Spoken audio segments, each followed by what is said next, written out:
I want to thank everybody for coming here today. At approximately 11:20 this morning, there was an incident inside the Lockport underground boat and cave tour. A boat capsized. It had 28 people with us coming out of Niagara Falls and one staff person from the facility. Our Lockport Fire and Police got on scene within minutes and started the rescue. But I'm going to allow our first responders, our chief. So up here with me, I have Andrea Zopp, who is from Destination Niagara, USA, who was the affiliate group that the tourist group went with. We have Director of Emergency Management Services, Jonathan Schultz from Niagara County. We have the Niagara County Sheriff's, Michael Phillips. We have our Lockport Police Chief, Stephen Abbott, and our Lockport Fire Chief, Luca Quagliano. They can talk about what they can. This is an ongoing investigation, so some things we cannot discuss, but they can talk about some of the rescue efforts and where they're going from here. Chief Quagliano. Good afternoon. As the mayor said, about 11:30 this morning, we received a 911 call for approximately 28 people trapped in the water at the Lockport Cave tour site.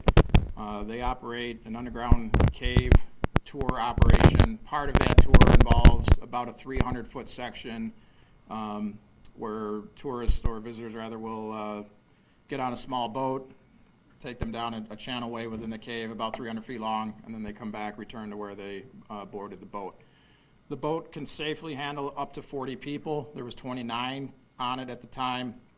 Somehow at the end of the cave or the destination, that 300 feet section there, the boat became unbalanced and capsized. All 28 or 29 people were thrown into the water. Some were able to self-extricate by walking down. The water is walkable for anybody that's right about the 6-foot mark. There are some deeper areas of that location and parts. So roughly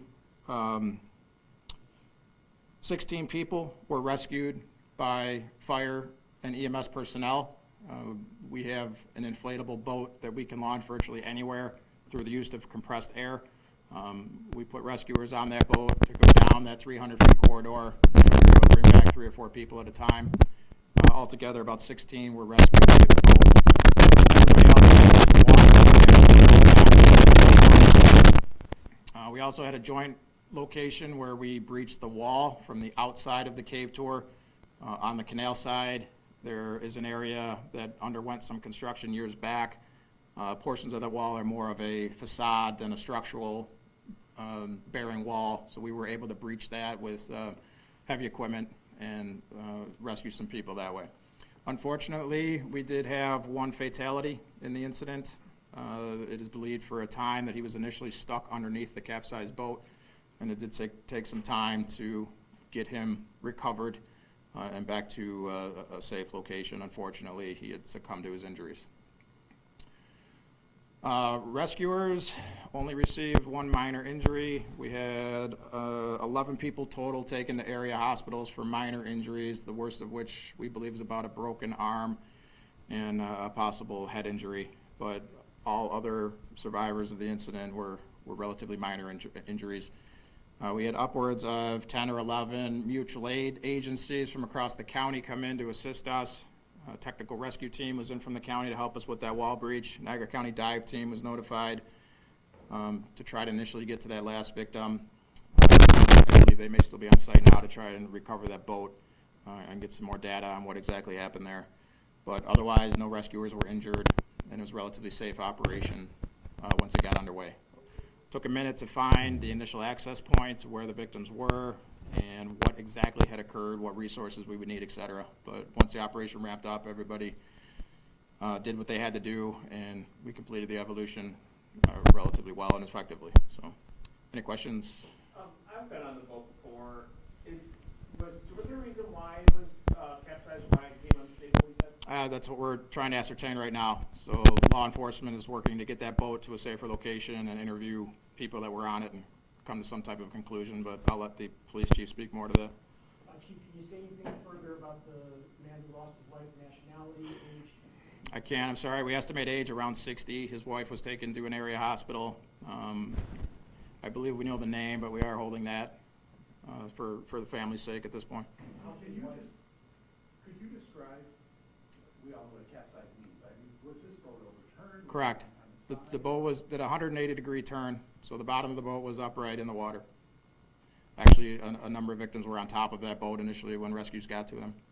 Could you say at what points during the route in the cave that it did capsize? It looks like it was the very end of the route. So at that end of that 350 feet section there that they traverse, but it was at the very end. And at what time did they actually get on the boat and dock it and go out into the water? I missed the beginning, I'm sorry. At what time did they get on the boat and? I'm not sure of the exact time. We were notified right around 11:30 a.m., so it couldn't have been too much before that. Do you know the boat certified weight limit? I don't know the weight limit, no. I know the passenger limit is 40, I'm told. To participate in the tour, are the folks required to wear a life jacket rather, or just have one? I can't speak as to whether or not they're required. I can tell you that nobody on this boat had one on. Is there going to be like state or federal authorities that come in and investigate OSHA? Or, They're already on site. and could you say what agency that is? I've heard OSHA for sure. There's some other state agencies on scene. What's the temperature of the water there? We estimate it roughly about 60 degrees, between 55 and 60 degrees. Maybe. Sorry. Can you just describe the conditions inside of the cave? People have never been in there. What does it look like in there? Just give us like a visual picture. And honestly, if you can just visualize any type of a cave atmosphere, that's basically what it is. But it's a very well-laid path. You know, there's no treacherous spots to traverse or anything like that. It's well-lit throughout the cave system. This place has been in operation for decades without incident. So, you know, the staff there is very well trained. They do this day in and day out. Was there any, let's say, like extra water or a higher level of water in there through the rain or anything? No, not that we were told. These are tourists that came out of Niagara Falls, but are you still working to learn exactly where they're from in the world? Were they visitors here from international areas? I'll refer the question. Here to enjoy Niagara Falls and unfortunately miss out? These are actually all local individuals. This was a tour that our organization, Destination Niagara USA, hosted. We are the tourism promotion agency for Niagara County. Every year we host familiarization tours across Niagara County for free for all hospitality employees of Niagara County. So those individuals signed up to be a part of this. Today was the Lockport Day. So these are all hospitality employees across Niagara County, between our office staff as well as others. Do you think this is going to have an effect on tourism in Niagara County? Obviously, with just ramping up, I know we got the trolley going in Niagara Falls now. Does this hurt tourism? Well, it certainly doesn't help. You know, situations like this happen all over the world. Tragic accidents happen. Being an internationally recognized destination, this does sometimes pick up and spread farther and wider across the media than it would maybe somewhere else. That being said, this is an isolated incident. It's a tragedy. This happens, again, unfortunately, all over the world, all the time on different, you know, in different situations. So we're hoping that, again, because this was an isolated incident, because our emergency responders acted so quickly, and there were relatively low incidences of injury, aside from the tragic loss, that we can move beyond this. Have you been on this tour yourself? Yes, I have. Can you tell me, were you required to wear a life jacket when you were on board? Not that I recall. No, I've been on it many times. I've never had a life jacket on. So they're not tourists, they're local hospitality employees? Correct. Our employees of our organization, of our office, as well as hospitality employees from across Niagara County, from various companies, hotels, attractions, et cetera. Are your employees injured? Are your employees okay? Our employees are doing well, yes. Chief, what you're able to say, I've been reading on the Facebook accounts, they said at one point in this tour that they turned the lights off. I don't know what, you said, I think this was well lit. Were the lights off at all prior to this capsizing? When we arrived, the lights were on and fully operational. I honestly don't know if at some point in the tour they dimmed the lights or turned them off or part of the tour effect. But when we arrived, all the lights that were there were operational. How many seats are on the boat? I'm told 40. How were the folks? How were they when you saw them? Definitely wet, yes, and, you know, shaken up is an understatement. But yeah, I mean, as to be expected, certainly in early stages of initial shock, a little bit maybe of mild hypothermia. And it took a little bit of time to get to their location and then bring them back to a safe exit point. So, you know, some of them could have been in the water for 15 minutes at least, if not 20. How long did it take to get everyone out of the water? Altogether, I think we're probably upwards of an hour before the last person was removed from the water, And how deep somewhere in is- that time frame. And sorry, how deep is the water in that area? The bulk of the water is about 5.5 feet deep, but there are areas where it exceeds 6 feet. Do you know if anybody within the people on the boat were trying to rescue help other people?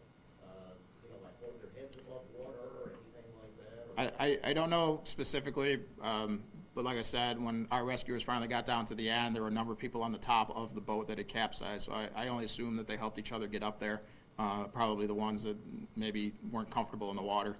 A number of people were able to walk the canal, if you will, in there, back to the dock where they initially got on the boat.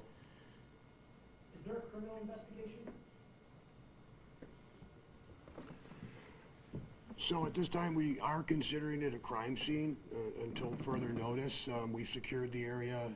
We have evidence techs out there. We have state police. We have the sheriff's department, emergency services as well. But yes, at this time, it is be considered a crime area or crime scene until the investigation is complete. We haven't, to answer your question also, sir, about the occupants, were they helping each other? We haven't had a chance to even interview them yet. So we have everybody's name. We know where they went to. You know, and as far as the gentleman who has passed, we're not releasing that name at this time because the wife has not been notified yet in regards to that. We're working on that as well at this time. But to answer your original question, yes, sir, it is an open investigation right now. And unfortunately, I can't give you much more. A lot of the questions that you're asking are the same questions that we have as well. You know, documentation on, you know, how many people are on the boat, what's the weight capacity, things like that. OSHA is involved. NTSB also has been notified as well. So it's going to be a joint investigation in regards to our department, sheriff, state police are involved as well. So a joint investigation, but not a crime scene at the moment? Well, we're considering it a crime scene. We have one. I misunderstood you. We're considering it a crime scene. So we have one individual who's passed, and we have a whole lot of questions that need to be answered.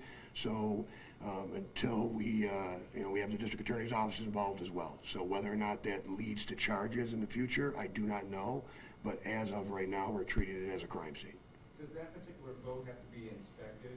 And when was the last time such inspection was done? And that's a very good question, and that's one of the ones that we're looking for the answer for as well. Because technically it's private property, however, he's operating a business. But right now, at this point, I can't answer that question because we're still trying to find that answer ourselves. Does the Coast Guard have any kind of? No, it's not any sort of waterway where they would have, because once again, it's not even the canalway. It's technically private property off the park, unfortunately. So it changes the entities that are involved. If it was on the canal, if it was in the lake or the river, et cetera, there would need to be a licensed captain, you know, operating. Is that the case in this? Once again, I don't have the answer to that question. It's private property business, so like I said, we're looking into that right now. And, you know, if there's, you know, issues that we have to address, we will certainly address them. I mean, it's unfortunate, but, you know, at this time, you know, I mean, the fire department did a fantastic job. Our people did a fantastic job. We pulled 7 people out of a hole about this big that we used a sledgehammer for about midway down. So we extricated about 7 ourselves. One of our officers had to go to the hospital for basically hypothermia. He was in the water pulling people out as well. So, you know, I wish I had better answers for you right now. Unfortunately, that's what I have. So, I mean, do you have any other questions that I could potentially? What are the owners doing? He's not up here, so is he cooperating, the owner of the property? He's been cooperative with everything I've asked him. So, you know, I would hope that cooperation would continue throughout the entire investigation. And what's his name? I'm not going to release that right now, okay? But anybody else have anything else they'd like to ask me while I'm standing there? How much does the boat weigh? Don't know that. I know that the boat is actually specially built for that attraction, that it was built inside that cave. So it's not something that was built, a structure that was built and then brought in, you know, at a later date. They actually built it within that structure of that cave. And any idea in terms of the victim who lost his life, how long was he essentially trapped under the boat? I would have to assume from the point that we got the initial calls around 11:30, as Chief Qualiana said, so, and I don't believe we had confirmation of his passing for probably about an hour. So, you know, I didn't actually see the boat myself because I was on the outside, but at least an hour, I would say he was under that boat. With this under investigation, I'm assuming that this business won't be open for, what, the next several days, weeks, months? Do you have an idea there? No idea. I mean, we're gonna hold the scene. I've got officers posted at every entrance and exit there at that point. Once the investigators and the district attorney's office are satisfied that we've collected every bit of potential evidence that is there or not there, then at that point, it'll be, you know, somebody else's determination. We'll release the scene, and then there'll be, you know. Just one other question about the boat itself. Is Yep. it a free-floating boat? It sounds more like it's an attraction ride than a boat. I mean, it's My understanding is very similar to a pontoon boat. Yeah, it's just a flat bottom boat that has several rows, and there may be 4 across. People would sit 4 across in each row. not tethered to. Not any- tethered, it's under power by an electric trolling motor. Thank you. So the best. John or Steve, There can been you any tell other- us what the relationship between the cave and the boat is? I mean, how tight is the cave to the boat? You probably have 2 to 3 feet on either side of the boat. Sorry. No, Oh, sorry. It's probably 2 to 3 feet on either side of the boat for most of that 300 feet. There's probably areas that it gets a little bit narrower, but You I, reach out of the boat and touch the side. correct. To the best For the of your most part. knowledge, have there been any other incidents like somebody falling or anything during that attraction? No, not that would be related to something like this. We saw many people leaving, many people who were on the boat leaving with towels on, I presume through the main entrance, but then there was also the sort of a emergency exit, it looked like, or may have been in the area that just sledgehammered through, that side entrance going down to the sidewalk there. Was that a emergency exit, would you say, or did you create that hole? If you saw the actual hole in what would have been the cemented area or the actual masonry wall, then that was the hole we made. But further down from that, there's a staired entrance that goes about halfway up the canal side, if you will, or the side wall of the canal. That's that's considered the emergency exit. So the cave, that's where we took anybody out that was rescued, and then they were brought up to the top where the main building is for the triage area for initial EMS treatment and transport to the hospital if needed. The building the building that they have people come and get their tickets and they start setting up the tour group, that is not where the cave is on the street. They have to walk down along the canal, they do a little tour of the locks and everything, and then they have them go and do the boat tour. It's just one part of their whole tour, but you wouldn't have seen it, there's no sidewalk to the opening and stuff, so I'm not sure what, you saw people coming and going, but I think you saw them coming and going from the main building where people start and end their tour. Mayor Roman Meyer up there, this is obviously, it's a big deal for the city of Lockport to have even this attraction itself. I guess what do you have for people who may be now leery about coming out to Lockport to come check out this attraction? It's been an attraction since the 70s without incident. They are going to do a full and thorough investigation. If it is unsafe, then it will not be running. But like I said, that's only one part of their facility. If they stop doing that little section, they can still do their tour of the locks and some other things. He also does the Niagara zipper, which is out going over the canal with a zip line. So right now, until everything is fully investigated and the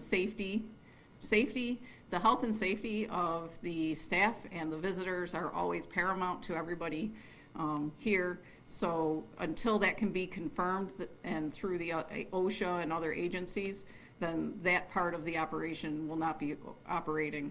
And while they're doing the initial investigation where they need to see everything, I'm not sure how long that will take before they can start doing like partial tours and stuff. That will have to be determined in the next day or so.